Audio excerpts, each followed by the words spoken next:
एकदम श्रद्धार सहित ताको ग्रहण कर नियंतु ताही हवा हम ପାଇଁ बड़ हाँ नहीं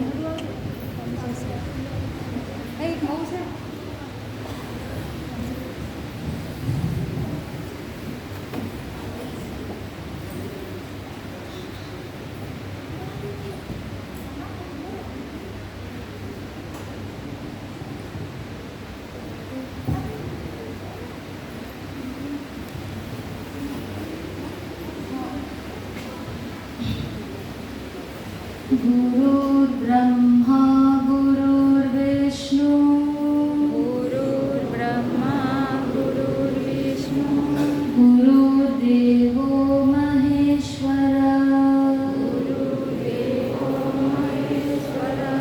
गुरु साक्षात् परं ब्रह्म तस्मै श्री गुरवे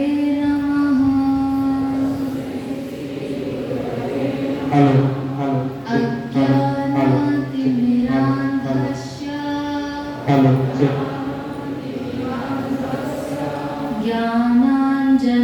ज्ञानाञ्जनाशलाकया चक्षुरुन्मिलितं येन तस्मै श्री गुरवे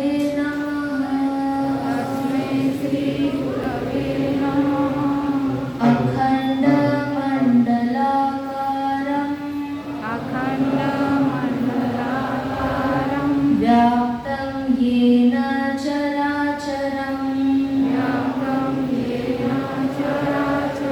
तत्पदं दर्शितं येन तस्मै श्री गुरवे नमः न गुरुरधिकं तत्त्वं न गुरुरधिकं तपः तत्त्वज्ञानात् परं नास्ति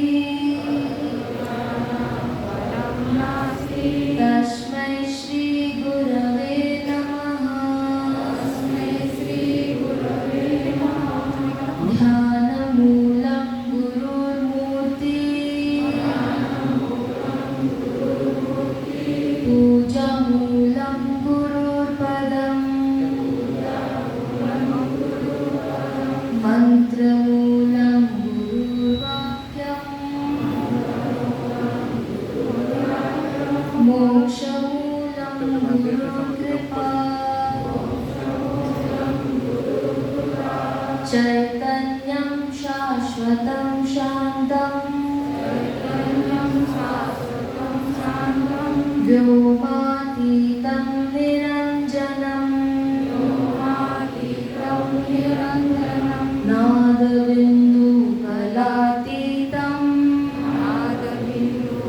नादबिन्दुकलातीतं तस्मै श्री गुरवे नमः मन्नाथ श्री जगन्नाथ मद्गुरुं श्री जगद्गुरुं मदात्मा सर्वभूतात्मा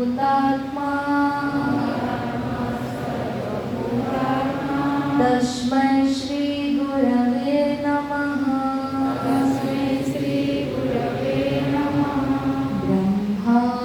ब्रह्मानन्दं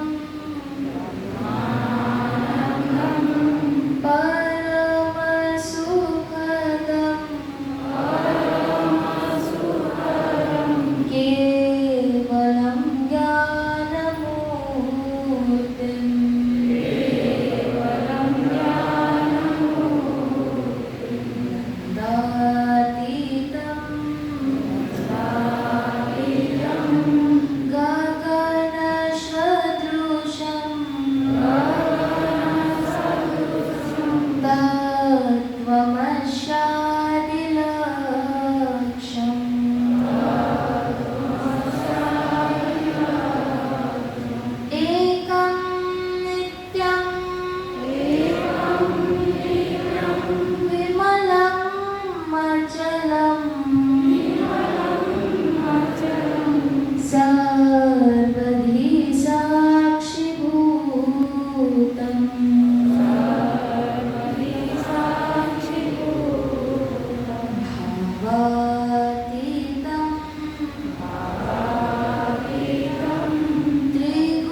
नमो नमो गुरु को नमो, नमो हजारों बार। गुरु के पाए जो लगे, उतरे भव से पार। ज्ञान गुरु को कीजिए, बहुत गुरु नवार। अपने अपने लोभ से ठोर ठोर बटवार। गुरु ब्रह्मा गुरु विष्णु है, गुरु महेश्वर जान। गुरु साक्षात ब्रह्म को कोटि करो प्रणाम।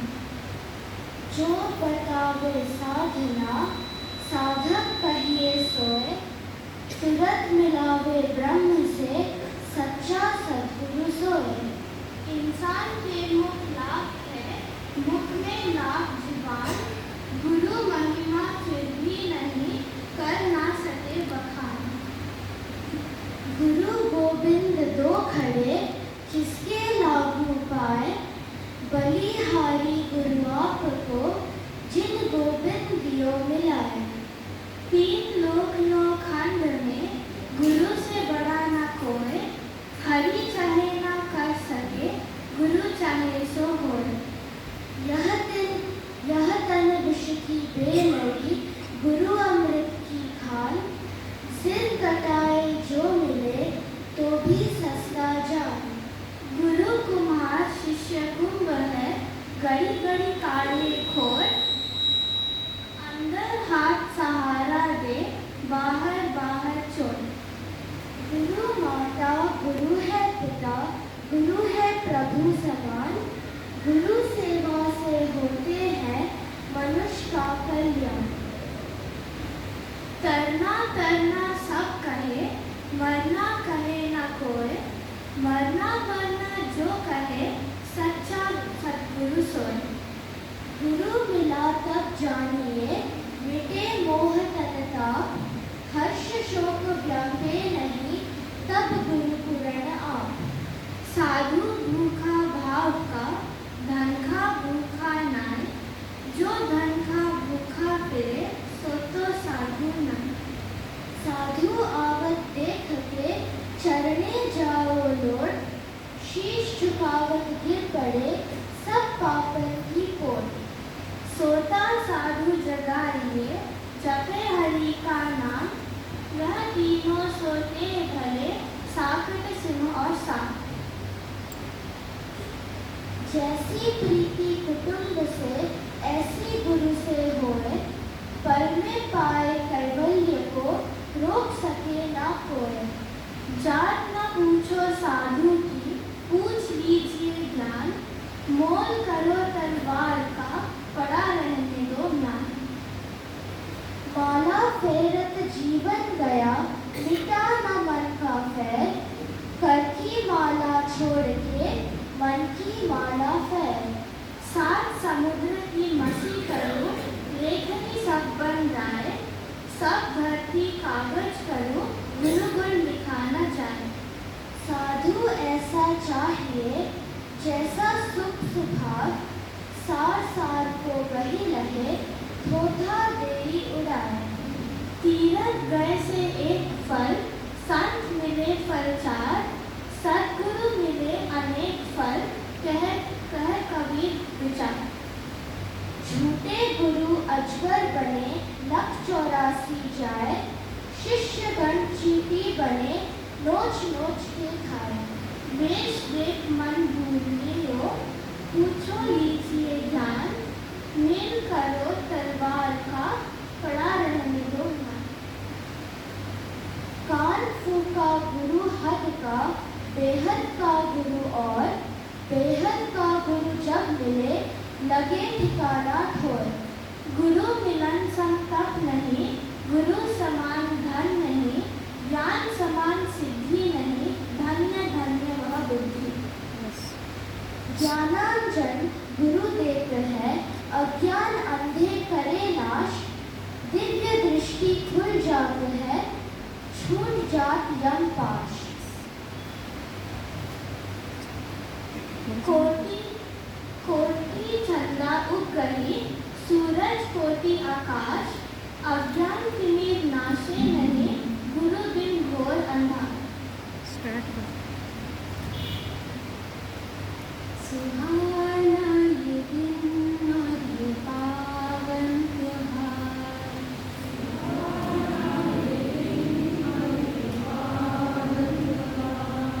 सुहाना ये दिन और ये पावन त्योहार।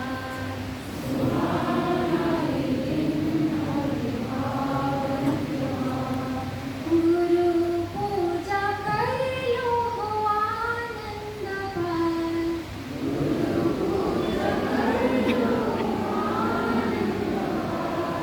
सुहाना ये दिन और ये पावन त्योहार।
परम ब्रह्म पुनो देव जो सब परम ब्रह्म गुरुदेव जो समझा रहे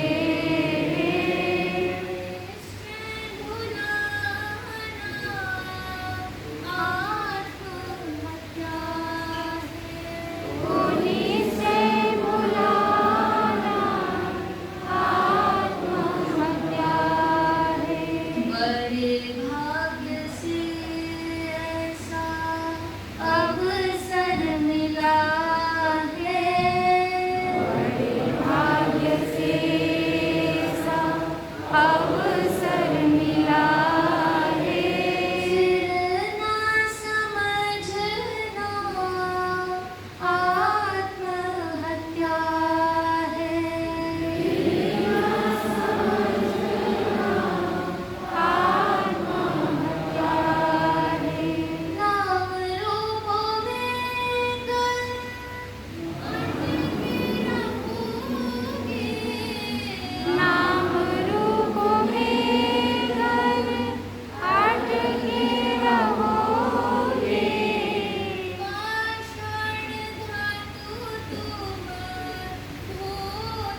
वेद में भय को वेद कहत है।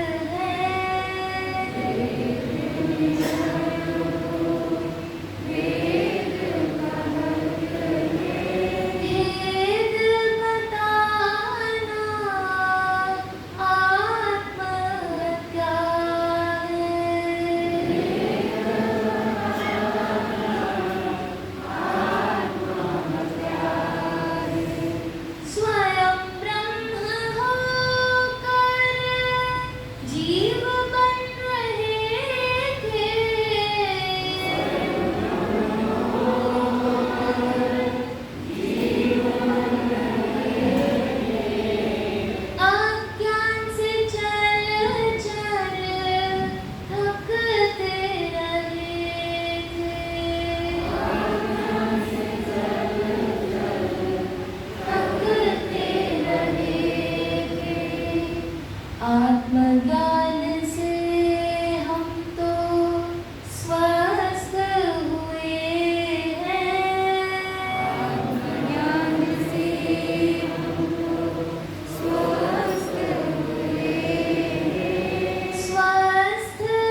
श्रोताओं के रूप में उपस्थित सभी दिव्य पुण्य आत्माओं के चरणों में प्रणाम।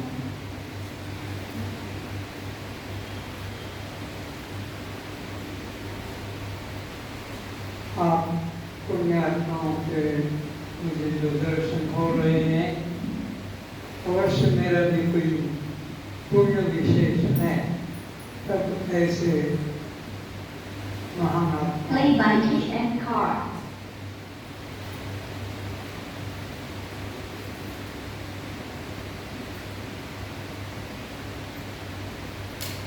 आप सब लोग क्यों कर पधारे हैं, कुछ तो मुझे नहीं मालूम है।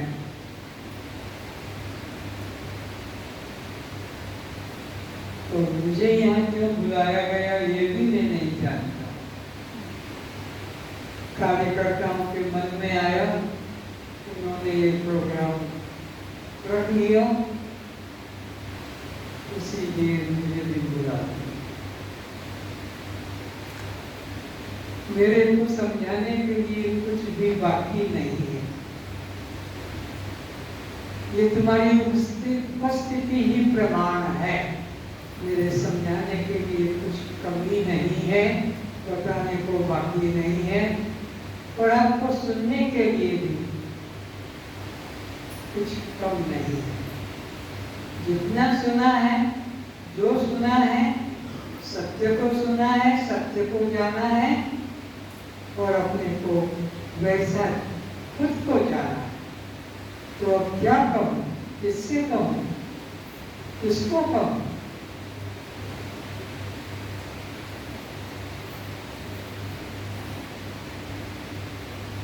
संत कबीरदास जी का जीवन की घटना मुझे याद आता है। प्रातःकाल वो भ्रमण के लिए निकलते हैं। उनका पुत्र, जिनका की शुभ नाम कमाल है, कमाल ही है, जा रहे हैं। गांव के बीच में से ही कबीरदास जी निकल कर जा रहे हैं। चलते चलते अचानक किसी घर के सामने कबीरदास रुक गए।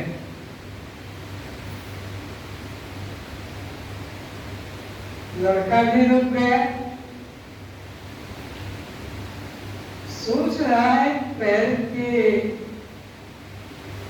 कोई कांटा, कोई गुड़ी चुभ गई होगी, इसलिए रुके हैं।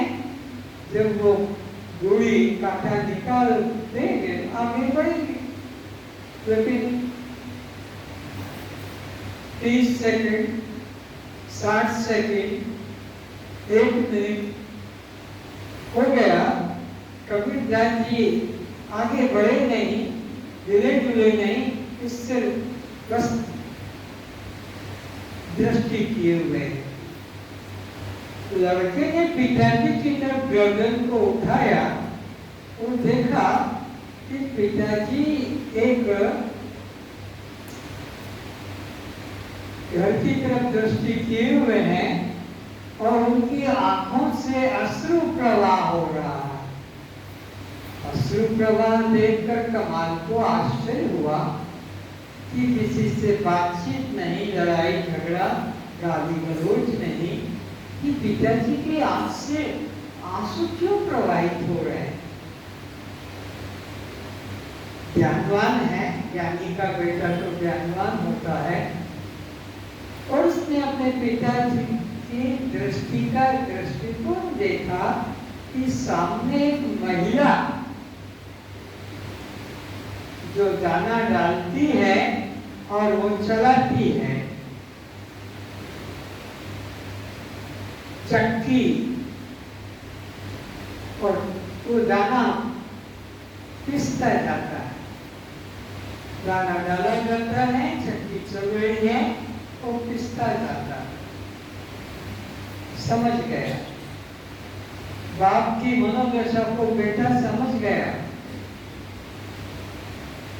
कि कबीरदास को दुख हो रहा है कि सारे जीवन मैंने अद्वैत ब्रह्म ज्ञान का उपदेश किया, सारा जीवन हो गया अद्वैत ज्ञान का, न करने में उलझाया, न भक्ति में उलझाया, न उपासना में उलझाया, न स्वर्ग वैकुंठ में उलझाया, न मंत्र तंत्र सिद्धि चमत्कार में उलझाया। और ये अभी भी द्वैत बुद्धि का त्याग नहीं कर रहे हैं। और जो भी द्वैत बुद्धि में आता है वो जन्म मरण के चक्र से कभी मुक्त नहीं होता।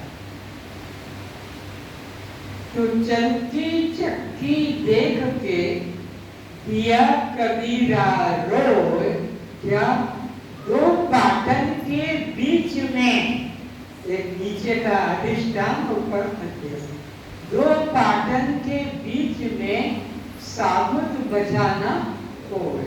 ओहो, मेरे पिता के मन की अवस्था में समझा कि उनको ये दुख लग रहा है कि मैंने सारा जीवन ब्रह्म ज्ञान का उपदेश किया और ये अभी भी तीर्थों में, अभी भी मंदिरों में, अभी भी पूजा में, आज रामनवमी है, कल एकादशी है, पूर्णिमा है, इस तरह से हंस रहे हैं।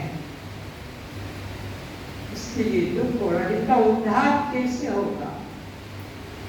तो कबीर की मनोदशा को कमाल ने समझा, घट्टी की चलने की उस स्थिति को देखा, दानों को डालते हुए और पिसते देखा, दाना डालता है तो चलाने वाला वाली और पिसता है। तब कमाल ने कहा, ओ पिताजी क्या देख रहे हो? कबीरदास घबरा गया कि क्या मेरे बेटे को मेरे मन के ऊपर, चरित्र पर कुछ दोष दिखाई पड़ा, क्योंकि कबीर की दृष्टि उस महिला के ऊपर थी जो घट्टी को चला रही थी। तो कमाल ने कहा, ओ पिताजी उधर क्या देख रहे हो? उधर देखो। बेटा, अरे चलती चक्की सब कोई देखे, कील न देखे को। ये चलती चक्की को तो सब देख रहे हैं, पर जिसके सहारे ये ऊपर का पाट घूम रहा है वो मध्य कील, उस पर दृष्टि नहीं। ये कील क्या है? ये द्वैत भाव, द्वैत के पाठ हैं। मैं करता, भोगता, वो फल जाता। तो चलती चक्की सब कोई देखे, कील न देखे कोई, और कील पकड़कर जो रहा साबुत बचा है सोए, वही साबुत होता है, वही साबुत रहता है। आपने देखा भी होगा, क्लास में तो दिखाया ही जाता है करके। तो कील क्या है? ये जो मैं साक्षी हूँ, न दृश्य न दृष्टा, न कर्म न कर्ता, न भोग न भोक्ता, ये द्वंद्व से रहित जो इन दोनों का साक्षी है, दोनों का जो जानने वाला है, ये तन और ये मन, ये दो पाठ हैं। इसमें जो गया वो पिस जाता। इसलिए साक्षी भाव जीवन में धारण करोगे कि वह मैं हूं, यह नहीं जो दिखाई पड़ रहा है, जो किसी का नाम जाति का अभिमानी बैठा है, किसी परिवार संस्कार का अभिमानी बैठा है, ये मैं नहीं हूं। मैं वो हूं जो केवल सबको देख रहा है, जान रहा है। एक और वेदांती महिला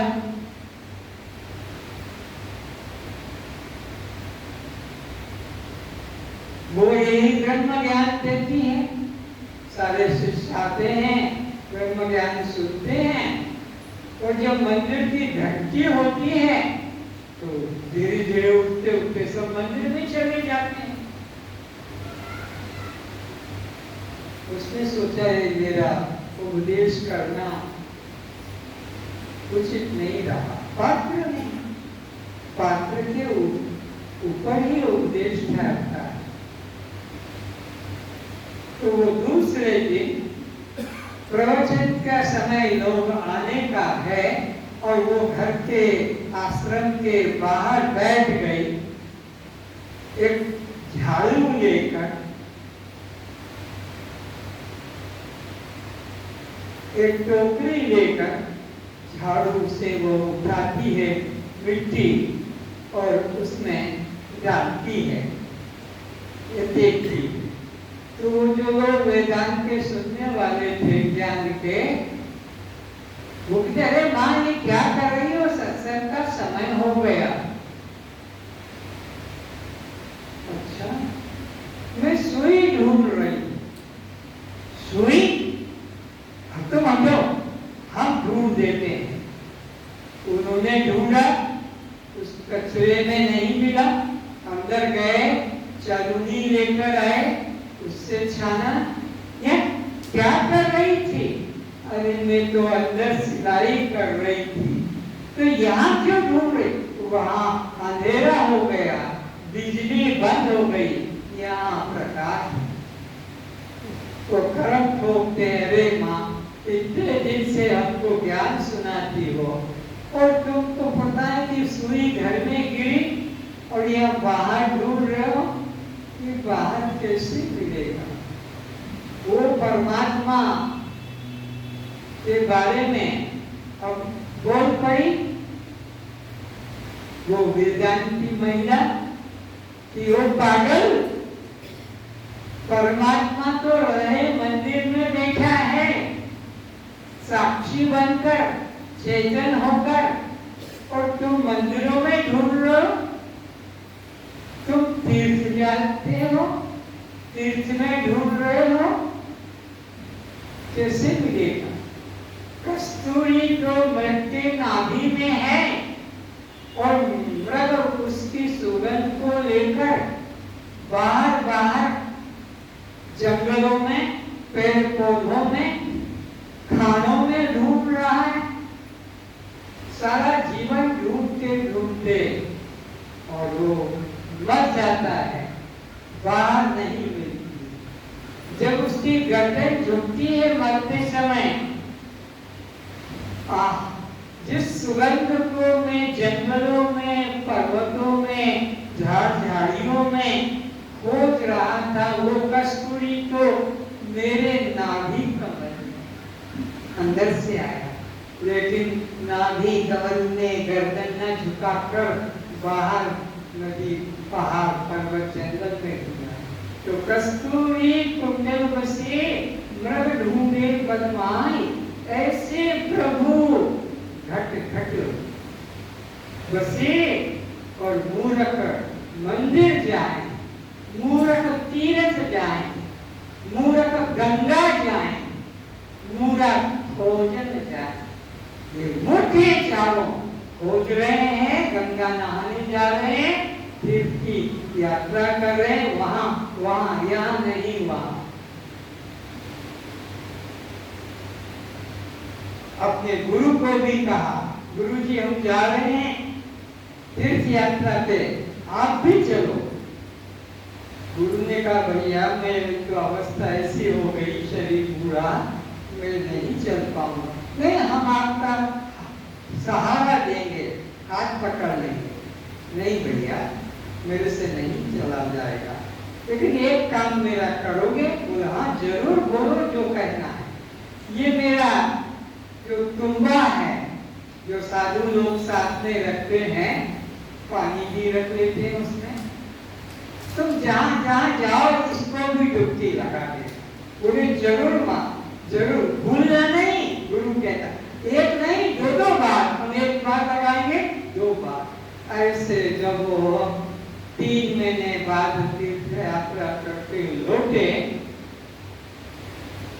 तो गुरु जी को आकर प्रणाम किया और प्रसाद दिया। तीर्थों से तो लेकर आए। गुरु जी ने कहा अब तुम भी थोड़ा प्रसाद दे लो। तो जो तुम्बा लेके आए थे गुरु जी के पास रख दिया। गुरु जी ने पूछा इसको मिलाया था? गुरु जी दो बार मिलाया हर तीर्थ में। तुम्हारे सबके पाप कट गए ना, अब जरा इसमें से तो लेकर दो। तो देखा तो पीता पीता तो तन को डुबाया तुमने, मन को तो मन के हारे हार है और मन के जीते जीत। कहे कबीर हरि पाइए मन ही के पट्टी। जिस मन की शुद्धि चाहिए थी वो शुद्धि बाहर के जल स्नानों से। अगर ऐसा होता तो सारे जलचर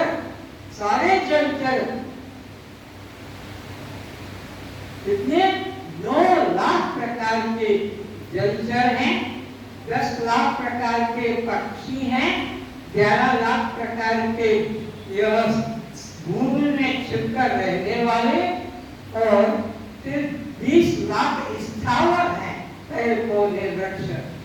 30 लाख 4 से चलने वाले हैं और 4 लाख ये मनुष्य जाति 2 टांगों से। तो वो अगर जल में कल्याण का साधन होता तो सारे जलचर तर जाते, सारे तीर्थयात्री वहां जाकर मुक्त हो जाते। लेकिन उनके मन का तो मैल कटा है। तो मन के मैल को निकालने के लिए ज्ञानादेव तु केवल्यम हृदय ज्ञानानुमुक्ति, ज्ञान ही एकमात्र साधन है। ज्ञान में डुबकी लगाने से ही वह चित्त शुद्धि होती है, बाहर के उसमें नहीं। यही बात जावाल दर्शन उपनिषद के 4थे अध्याय के 10वें मंत्र में कहा है। आत्मा तीर्थ जो जाते हैं और लौट कर आते हैं उनका कल्याण नहीं होता। आत्मा तीर्थ ही सबसे बड़ा तीर्थ है, आत्मा से बड़ा और कोई तीर्थ नहीं है। जिन्होंने आत्मा तीर्थ में स्नान किया है उन्हीं पुण्य आत्माओं का कल्याण होता है। बाहर के जल स्नान से कल्याण का संबंध होता तो सभी पक्षी, सभी पशु, सभी जलचर, सभी नक्षत्र मुक्त हो जाते। उसी उपनिषद के 51वें मंत्र में कहा, 52 में कहा, ज्ञानी लोग बाह्य जल पाषाण के तीर्थों में स्नान करने नहीं जाते हैं। वो अपने आत्मा को ही उत्तम तीर्थ मानकर ज्ञान स्नान करते हैं, उससे ही कल्याण होता है। अज्ञानी मूर्ख लोग बाहर के जल तीर्थों में स्नान करते हैं। उसी ने फिर कहा है आगे के 53वें श्लोक में कि अगर जल स्नान से मुक्ति हो जाती तो फिर जो व्यक्ति जल स्नान करने गए हैं उनके अंतःकरण में भी वह मुक्ति का रस होता। लेकिन अंतःकरण में तो वो गया नहीं, जल स्नान किया तो नाक बंद करके पापा जी, एक मम्मी जी का, एक मेरे बेटे का गिर के 8-10 डुबकी मारते हैं ना, लेकिन नाक दबा के रखते हैं कहीं अंदर घुसना। तो पाप क्या बाहर लग रहे थे जो डुबकी मारोगे और फिर जाएंगे, निकल जाएंगे, नाक तो बंद है। तो ये इस तरह से जैसे शराब की बोतल को उसी ने एग्जाम्पल भी दिया है उसी श्लोक में। जैसे शराब की बोतल को तुम 100 बार गंगा में डुबकी लगाओ, शराब की बोतल को जो ढक्कन बंद है, और फिर उसका जो अंदर का रस है क्या उसको शुद्ध पवित्र मानोगे? क्या वो अंदर का शराब शूद्र पवित्र होगा? कभी नहीं होगा। इस तरह से उसमें वर्णन आया है कि मंद बुद्धि वाले सद्गुरु के अभाव में, ज्ञान के अभाव में ऐसे बाह्य जड़ कर्मों में जीवन को समाप्त कर देते हैं। उनके कल्याण कभी नहीं हो सकता। नहाए धोए क्या भया, अरे जो मन का मेल न जाए, नीन सदा जल में रहे। मछली तो सदा जल में ही रहती है, और ये मछली के खाने वाले उसे खूब रगड़ रगड़ के साफ करते, तब भी धोए बास न जाए, फिर भी दुर्गंध जाती नहीं। तो नहाए धोए क्या भया, जो मन की मैल न जाए, नीन सदा जल में रहे, धोए बास न जाए। तो सुबह उठकर सर्दी भी होती है, 4 बजे जल्दी से नहा लेते हैं, कपड़े बदल के बैठ जाते हैं, घर के धंधे में लग जाते हैं।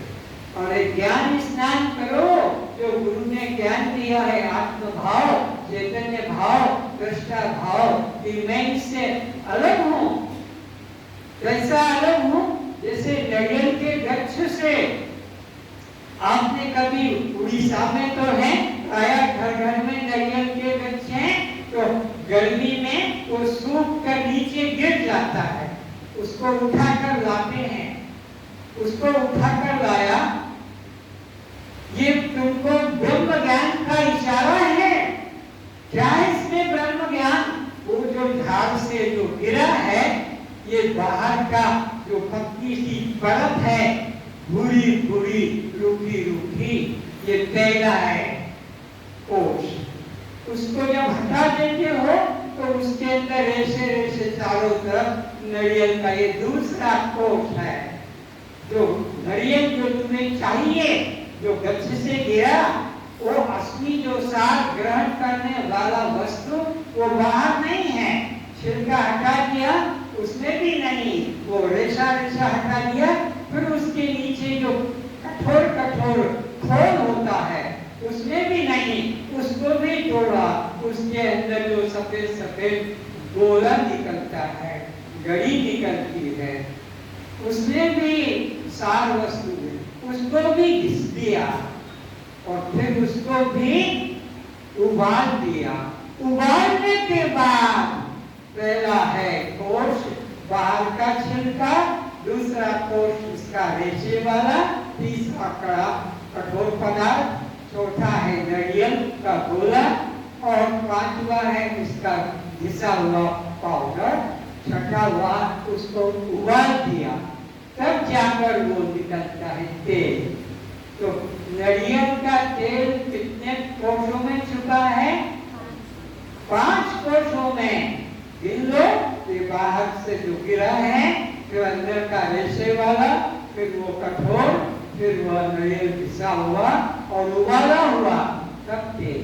ये आत्मा आपका यही है कि परमात्मा की तरफ से आपको संदेशा मिला नारियल के गोले की तरह, कि नारियल का गोला जैसे 5 कोशों के भीतर छिपा है तेल, ऐसे ही तुम्हारा अन्नमय कोश पहला, प्राणमय कोश दूसरा, मनोमय कोश तीसरा, विज्ञानमय कोश चौथा, आनंदमय कोश। इसके बाद जो है इस आनंदमय कोश का जानने वाला, तुम ना अन्नमय कोश हो, ये पंचभूतों का दृश्य, ये दृश्य तुम दृष्टा, प्राणमय कोश, ये भी पंचकर्मेंद्रिय, पंच प्राण, पंचभूत से ही ये पंच प्राण का कोश बना, प्राणमय कोश, ये भी दृश्य। तुम ये भी नहीं हो। इसी तरह मनोमय कोश, 5 ज्ञानेंद्रियां और 1 मन, इसको भी जानने वाले हो। न तुम मन हो न ज्ञानेंद्रियां हैं, तुम तो इसको जानने वाले, इससे भी अंदर से निकले। तो विज्ञानमय कोश में पहुंच गए। वो विज्ञानमय कोश में 5 ज्ञानेंद्रियां और 5 जो है अपना आत्मा का स्वरूप। कौन कौन सा? अन्नमय कोश, प्राणमय कोश, मनोमय कोश, विज्ञानमय कोश, 5 ज्ञानेंद्रिय और 1 बुद्धि। ये भी दृश्य है। 5 ज्ञानेंद्रियों को जानते हो, शब्द स्पर्श रूप रस गंध, कैसा शब्द है, कैसा रस है, कैसा रूप है, कैसा गंध है, तुम इससे भी अटकते नहीं, ये तुम्हारे दृश्य बन जाते हैं। और ये बुद्धि भी चंचल है कि शांत है, सुखी है कि दुखी है, इसको भी तुम जानते हो। इसके भी जो पीछे है इन पांचों कोशों का जानने वाला, अन्नमय का, प्राणमय का, मनोमय का, विज्ञानमय का और आनंदमय कोश का भी। आनंद आया, आज बहुत आया, आज आनंद कम आया, आज आनंद गहरी नींद में सोया था, वहां पर आनंद आ रहा था, पर उसका अनुभव जागने पर आपको अंतर्पण की सहायता से होता है। वहाँ अंतर्पण गहरी निद्रा में मन बुद्धि वहाँ नहीं, इसलिए वहाँ नहीं कह पाते हो। अनुभव तो हुआ वहाँ, लेकिन जागृत में आकर स्मरण करके स्मृति, रात में सुख से सोया, वहाँ मुझे बड़ी मीठी नींद आई। तो तुम कौन हो? न ये अन्नमय शरीर, न ये प्राणमय शरीर, न इस प्राण को जीतने में लगाओ, न देह को जीतने में लगाओ, न मन को जीतने में लगाओ, न बुद्धि को, बल्कि इन पांचों के ऊपर जो पांचों का शासक है, प्रकाशक है, जिसको वेद कहता तत्त्वमसि, वही तू है।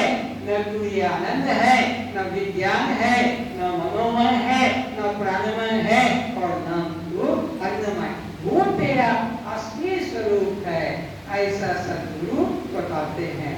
तो ये जो नड़ियों का याद आ गया देखकर तुम्हें, ये तुम्हें बोध कराता है कि आत्मा तुम्हारा, हमारा जो स्वरूप है वो किसी कोश में अटका भटका नहीं, इसलिए हमें उसकी साधना में फंसना नहीं। जो गुरु बताते हैं बताओ, तुम्हारी रुचि है करो, लेकिन जान लो इतना कि पंचकोशातीत में आत्मा हूँ, पंचकोशों से मैं पृथक हूँ, मेरा किंचित भी इनमें संबंध नहीं है।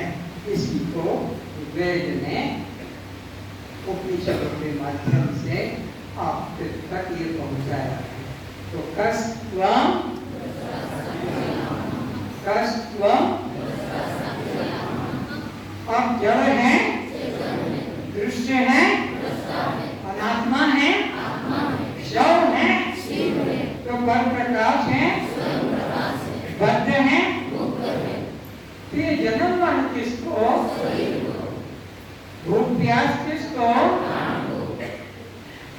तुम जन्म मरण हो भी देखने वाले, तुम ये प्राणमय कोश हो भी देखने वाले, सुख दुख किसको, तो तुम मन हो भी मन को देखने वाले, विज्ञानमय कोश बुद्धि, सरल कठिन को जानने वाला यह तुम हो कि इसको जानने वाले हो। मैं विज्ञानमय कोश भी और मैं आनंदमय कोश भी। ये जो रात बहुत आनंद आया, दिन में मेरे को सिनेमा का, पुस्तकों का, परिवार का, पद का बड़ा सुख था।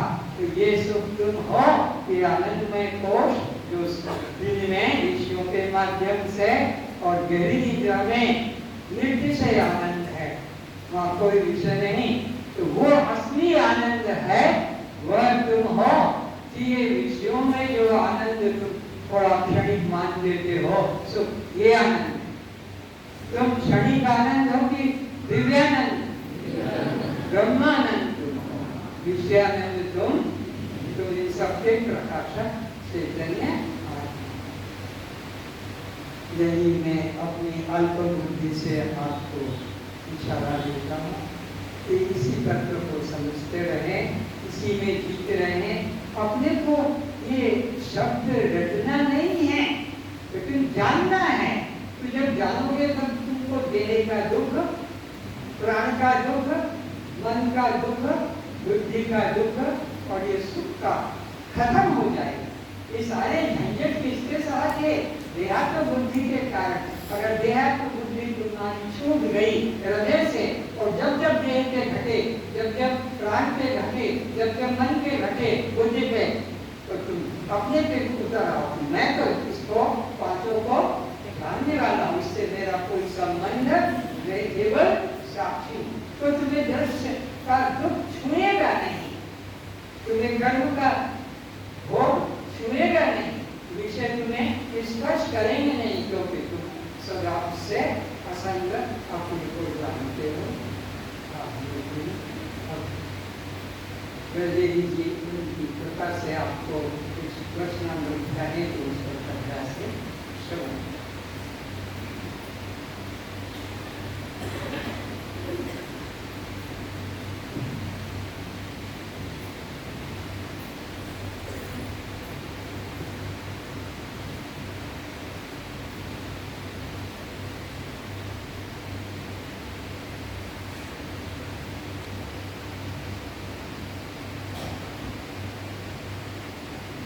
उलझाने वाली, अटकाने वाली, भटकाने वाली मैंने आपसे कोई बात नहीं कही।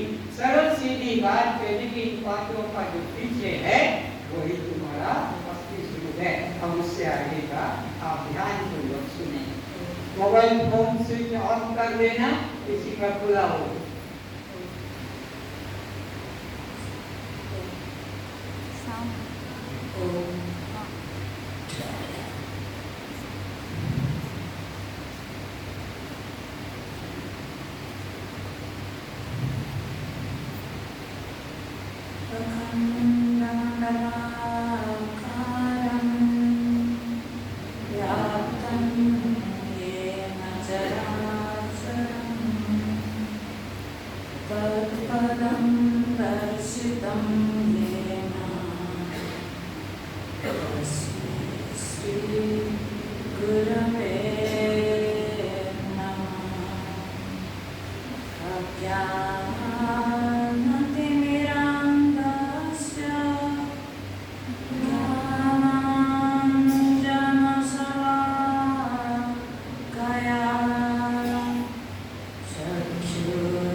आत्मज्ञान तो मिलने के लिए वो तो है, लेकिन उसको देने वाला गुरु का जरूरत पड़ता है। कितना भी आप प्रयत्न करो, खुद हमको विद्या प्राप्त नहीं हो सकता है। जीवन में भी अगर पुण्य हम किए हैं, जब गुरु मिलते हैं ना, तो लगता है जीवन में हमने कुछ किया। और गुरु मिले मतलब केवल आंख के सामने मिल के वो गुरु मिलन नहीं होता। मिले मतलब वो संपत्ति जो गुरु के पास है वो हम तक आए। वो जो एक क्या चैन है, जो एक तार है, सूक्ष्म तार है, उसको हमको प्राप्त करना है। तभी जाकर के बोलेंगे कि हमने जीवन में गुरु मिले। और गुरु ऐसे एक संपत्ति है जीवन में, मैं तो उसको संपत्ति ही मानती हूँ, गुरु तत्व। क्योंकि वो जब जीवन में रहता है ना, जितना भी विपत्ति आती है उस सबको हम पार कर देते हैं। कभी हमको विपत्ति नहीं लगती। शारीरिक हो, मानसिक हो, बौद्धिक हो, सबसे बड़ा विपत्ति तो हमारे पास बौद्धिक विपत्ति है। लेकिन वो जब साथ रहता है, वो जब मेरे बुद्धि को प्रेरित करता है, तो लगता है कि मैं निश्चिंत हूं। लेकिन वो प्रेरित करे, उसके लिए जो हमारा योग्यता, हमारा जो श्रद्धा बल, वो बहुत जरूरी है। जब तक हमारा उनके प्रति श्रद्धा नहीं, तब तक वो संपत्ति हम तक पहुंच नहीं सकता है। श्रद्धा ही एक चैन है जो हमारा तक उनसे रहा आत्मविद्या को हम तक पहुंचा देती है। हमारा प्रयत्नों से नहीं होता है ना। वो चाहे तो भी दे सकते हैं, हम चाहे तो भी ले सकते हैं, लेकिन एक श्रद्धा बल है जो दिखता नहीं बाहर। वो कड़ी हमें सहज रूप से, हम जैसे, मैं बार बार वो दृष्टांत देती हूँ, जैसे पुष्प के ऊपर मधुमक्खी बैठता है ना, मधु को कैसे ले लेता है पता ही नहीं चलता है, सहज से। और श्रद्धा बल ही हमारा अंदर सहज रूप से गुरु के पास रहा हुआ ज्ञान को कब ला कर की रख देता है। हम तो लगता है अरे ये कब मिल गया, कब ऐसे निश्चिंतता मुझे लग रहा है, कब मुझे निर्भयता लग रहा है। गुरु ऐसा करता है। इसीलिए मैं हमेशा बोलती हूँ कि ज्ञान को पाने के पहले गुरु तत्व को मैं समझ ले। जिस ज्ञान को प्राप्त करने के लिए एकमात्र दुनिया में अगर कुछ है वो है गुरु। इसीलिए जो हम पाठ करते हैं ना, तुमेव माता च पिता तुमेव बंधुश्च सखा तुमेव विद्या द्रविणम तुमेव, ये सारे कुछ शब्द एक जगह पर अगर मिलता है, दुनिया में इससे कोई नहीं, ये सारे शब्द एक जगह पर फिट हो सकता है सिवाय गुरु। क्यों गुरु का जरूरत है? व्यक्ति को शरीर मिला, जीवन भी मिली है। हम शरीर के लिए तो बहुत कुछ करते हैं, जीवन भर पूरा आयु लगा देते हैं शरीर के रक्षण में, लेकिन कभी एक जीवन मिला, उसको भी सुरक्षित रखना है, उसको भी संभाल करके रखना है। कैसे रखें? किसने रख सकता है, किसने मुझे सहयोग कर सकता है? उस जीवन को मैं संभाल सकूं। अगर कोई दुनिया में है मेरे जीवन को मेरे हाथ पकड़ कर चलाने वाला, मैं अगर भटक जाऊं तो मुझे सही रास्ता पकड़ने वाला कोई है तो उसी का नाम है। दुनिया में भटकाने वाला बहुत होते हैं, लेकिन मार्गदर्शन करने वाला एक होता है। जीवन को चलाने वाला ना आपका जन्मदात्री माँ है, ना जन्म देने वाला पिता है, ना दुनिया में ऐसे कोई है जो दे सकता है। लेकिन हम सबका तो ख्याल रख सकते हैं, सबका कर्तव्य को पालन कर सकते हैं, लेकिन गुरु ने दिया हुआ कर्तव्य को हमने अवहेलना करते हैं। कभी उसका महत्व जीवन में उतना महत्व नहीं दिया जितना हमने दैहिक संबंध को दिया। मैंने हमेशा बोलती हूँ, जीवन में अगर कोई एक सच्चा संबंध है वो है गुरु शिष्य का संबंध। ऐसे एक संबंध है जिसको बोला गया सुहृद। सुहृद किसको बोलते हैं?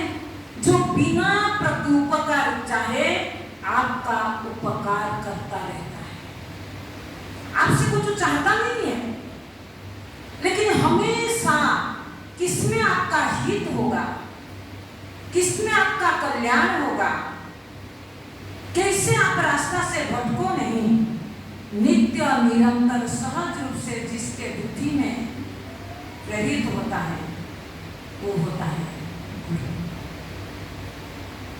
इसीलिए जीवन में जब ये संपत्ति मिलता है ना, उसको संभाल करके रखना।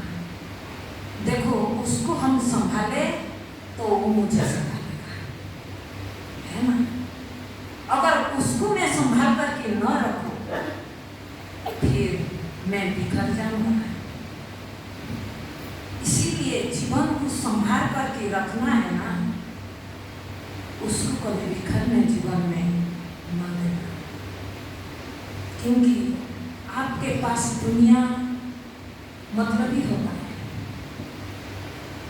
दुनिया कोई ना कोई, हमेशा मैं कभी बोलती भी हूँ कि माँ भी चाहती है कि मेरे इच्छा अनुसार तू चल, पिता भी चाहता है मेरे को ये पसंद तू ये कर, दुनिया चाहता है मेरे को जैसे अच्छा लगता है तू कर, लेकिन गुरु वो होता है जो कभी नहीं कहता है कि मुझे ये पसंद है तू कर।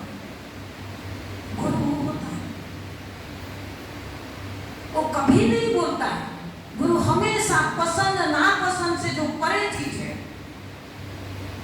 वहां तक ले जाता है, हमेशा दिखाता है कि तेरे हित जिसमें होगा तो होगा। दुनिया में कोई नहीं होता है। मैंने इसीलिए कभी बोलती हूँ, देखिए वो संबंध बोध को देखो, कोई नहीं जो कभी कहता है मुझे नहीं पसंद लेकिन तेरा हित है तू ये कर। कभी दुनिया में कोई नहीं है कहने वाला सिवाय। इसीलिए कभी ये संपत्ति को बिखरने न देना। जिसने ये संपत्ति को संभाला जरूर वह संपत्ति आपको संभाल लेता है। इसीलिए कहा गया तुम्हें वो माता च पिता तुम्हें। माँ किसको कहते हैं? क्यों गुरु को माँ कहा गया? मातृ शब्द का अभिप्राय क्या है? माँ उसको कहते हैं जो छिपा हुआ चीज को सामने प्रकट करा देती है। अंदर का चीज को मेरे अंदर किस चीज का जरूरत है जो जान पाता है, बिना बोले हर स्थिति को जो मेरे चेहरा देख कर जान पाता है, उसी का नाम माँ है। इसीलिए मातृ शब्द का अर्थ है छिपा हुआ चीज को मैं छिपाने पर भी मेरे सामने मेरे छिपा हुआ चीज को जो मेरे सामने प्रकट कर देता है उसी का नाम होता है गुरु। इसलिए गुरु को कहा गया तुम एव माता, तुम माता ही हो। पिता क्यों कहा गया? पिता शब्द का अर्थ क्या है? जो रक्षण करता है, सुरक्षा देता है। तो गुरु वो है। पिता तो व्यवहारिक धरातल पर, जीविका निर्वाह पर, दैहिक व्यवहार पर हमको सहयोग करता है, लेकिन गुरु जीवन भर वो तत्वों को मैंने जीवन में धारण कर लिया, और लौकिक हो, सामने हो, प्रत्यक्ष हो या अप्रत्यक्ष हो, शरीर रूप में हो या शरीर रूप में भी न हो, हमेशा वो किसी न किसी रूप में, दृष्ट अदृष्ट रूप में हमारा हमेशा रक्षण करता है। इसीलिए गुरु को कहा गया तुम एवं पाप यतीति पिता।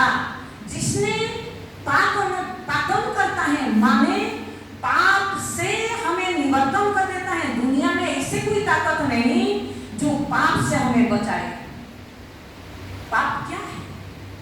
जीव बन करके रहना सबसे बड़ा पाप है।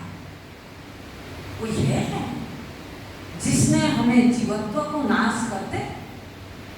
इसीलिए गुरु एक ताकत है जिसने मेरे अंदर के बाद जीव भाव को नष्ट करने में हमेशा मेरा मदद करता है।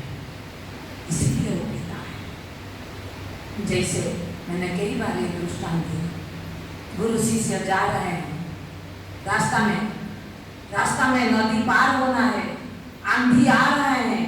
गुरु ने कहा बेटा चल मेरे हाथ पकड़, नदी पार हो जाएंगे, आंधी है, नदी में डूब जाओगे। चुपचाप गुरु शिष्य ने बैठा, हाथ दिया नहीं। हम होते तो अरे नहीं दिया, चलो हम चल पड़ते हैं। गुरु ने वो नहीं दिया, उन्होंने हाथ खींचा, चल खींच के ले लेता, नदी पार किया। गुरु ने पूछा शिष्य तूने पहले अगर हाथ दे देता तो हम कब से पार हो जाते? उनको खुद के पर विश्वास नहीं था, गुरु के ऊपर विश्वास था। उन्होंने बोला गुरुजी मेरे ऊपर विश्वास नहीं था, मैं अगर आपका हाथ पकड़ता, काश मैंने उस नदी के अंदर आपको हाथ छोड़ देता तो मैं स्वयं डूब जाता, आपका क्षति नहीं होता। मैं अपना सुरक्षा के लिए आपका हाथ नहीं पकड़ा, मैं जानता था मैं न पकड़ू तो आप पकड़ोगे, और आप पकड़ोगे तो मैं निश्चिंत में ये संसार नदी को पार कर लूंगा।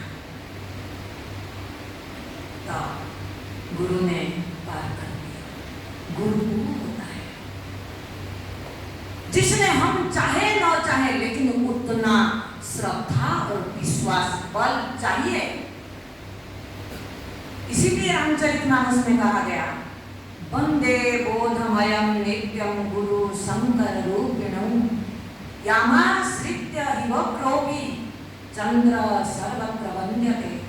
चंद्रमा में जैसे वक्रता है, अर्धचंद्र जैसे वक्र है, उसको कोई नहीं पूछता है, कोई नहीं पूजा करता है, लेकिन वो गुरु के मत्थे पर जब चढ़ जाता है ना, गुरु के साथ साथ उसका भी पूजन होता है।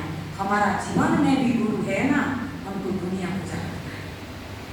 हम कितना भी टेढ़ा मेढ़ा हुए, कितना भी असंस्कारी हुए, कितना भी गलतियां हमारा अंदर हुए, कितना भी दोष दुर्बलता हुए, लेकिन एक चीज है जीवन में गुरु के प्रति श्रद्धा बरंधार है। तो फिर चंद्र होने पर, जैसे शंकर के मथे पर रहने पर चंद्रमा का पूजन होता है, मेरे जीवन में भी गुरु जो शंकर रूपिणो, शंकर किसको कहते हैं? संकरोति इति शंकरः, सं मतलब सुखम, जो सुख में प्रतिष्ठित है और सुख प्रदान करने वाला हो, वो गुरु। गुरु सुख के आनंद के व्यतीत हमको और कुछ नहीं देता। हमको वो चाहिए, हमारा इच्छित को अगर कोई पूरा कर सकता है उसी का नाम है गुरु।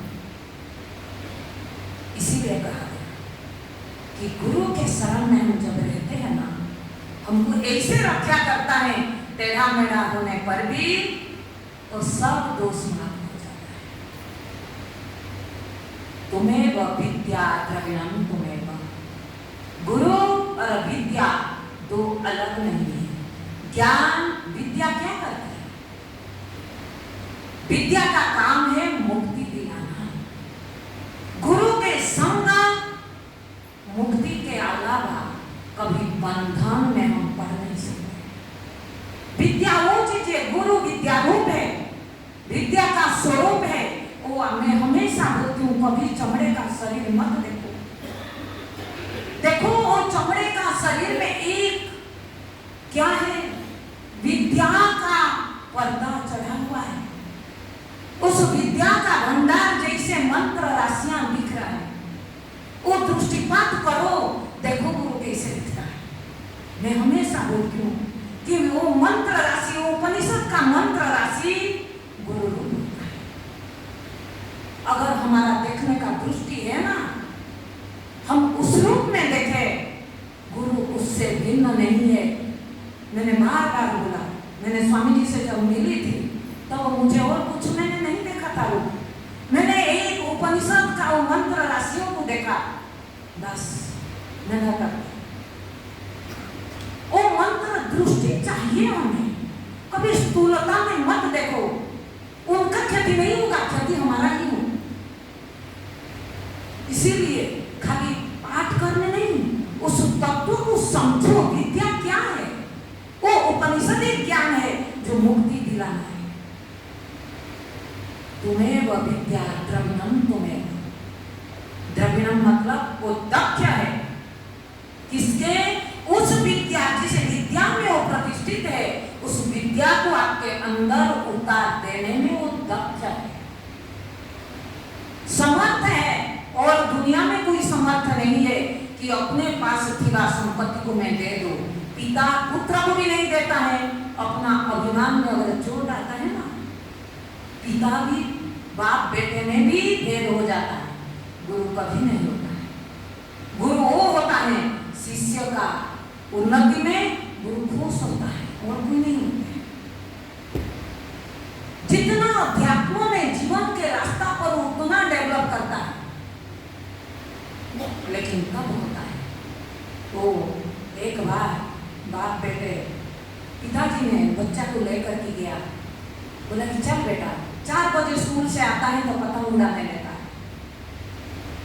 रोज बच्चा ने बोला, पिताजी आप रोज रोज मुझे पतंग उड़ाते हैं, मैं रोज रोज नहीं उड़ा सकता।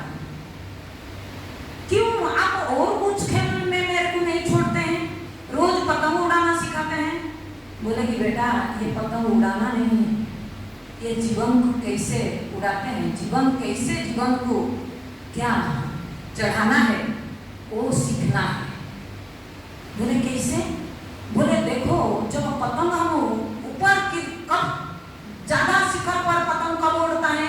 जब उसका धागा को हम नीचे की ओर खींचते हैं। जितना नीचे की ओर हम धागा को खींचते हैं, पतंग उतना उतना शिखर पर चढ़ता है।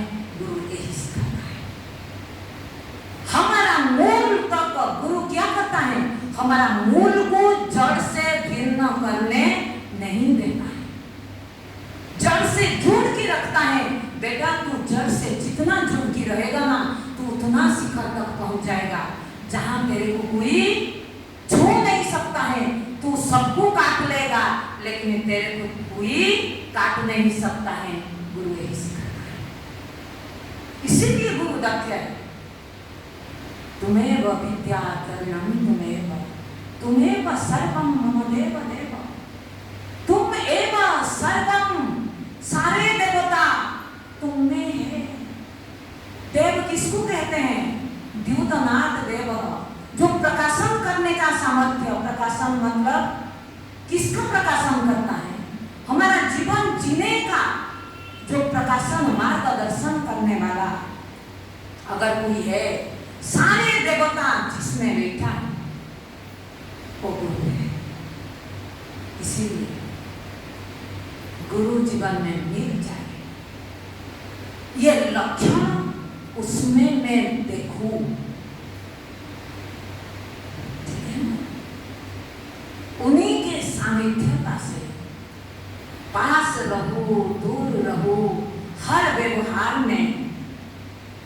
उस तत्व को जीवन में धारण करके जीवन को चलाना। मेरे गुरु को जो पसंद नहीं उसको जीवन में न करना। गुरु जान लेता है, मेरे गुरु को मैंने इसीलिए एक शब्द देती हूँ, तेरे राजी में मेरे राजी।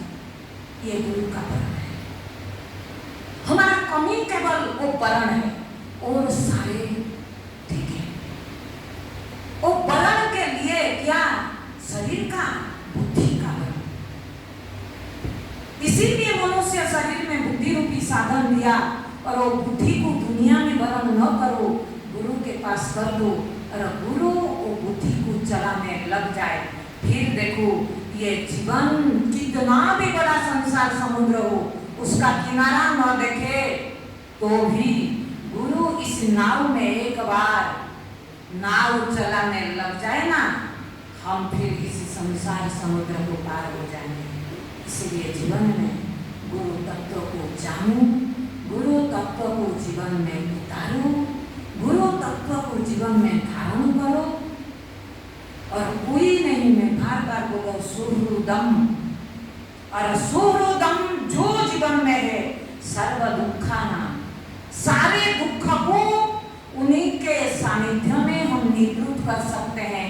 कोई हमारा दुख निवृत्ति में हमें मदद नहीं कर सकता है सिवाय गुरु। इसीलिए गुरु पूजा हम रखते हैं।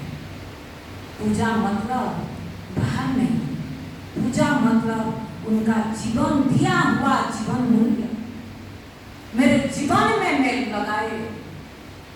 बार बार वही प्रार्थना रहे कि वो जीवन मूल्य मेरे जीवन में कभी ना हो। वही संपत्ति है जीवन में। आपके पास कुछ रहे, हमारा पास कुछ नहीं होता है।